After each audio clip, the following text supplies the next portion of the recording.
ஈரோடு மாவட்டம் கோபிச்செட்டிப்பாளையம் கொடிவேரி அணையில் கோடை வெயிலின் தாக்கத்தை சமாளிக்க அருவி போல் கொட்டும் நீரில் ஆயிரக்கணக்கான சுற்றுலா பயணிகள் தங்கள் குடும்பத்துடன் உற்சாக குளியலிட்டு மகிழ்ந்தனர்.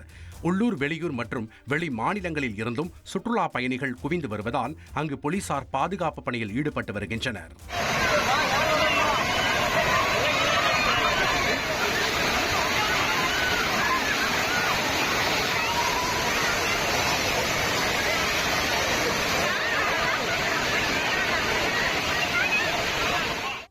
புதுக்கோட்டை மாவட்டம் விராலிமலை திருச்சி தேசிய நெடுஞ்சாலை ஓரத்தில் உள்ள பழைய இரும்பு கடையில் பயங்கர தீ விபத்து நேரிட்டது. இதன் காரணமாக தேசிய நெடுஞ்சாலை முழுவதும் புகை மண்டலமாக காட்சியளித்தது.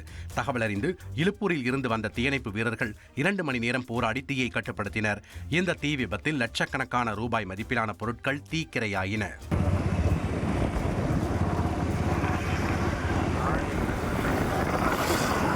அது வைத்தி ஒரு பிளாட் வாங்கணுமா இல்ல ஒரு ஃபிளாட் வாங்கணுமான்னு ஒரே கன்ஃபியூஷன். ஒரு ரியல் எஸ்டேட் எக்ஸ்பர்ட் கிட்ட பேசு. எப்படி? Pass Vala be the pass.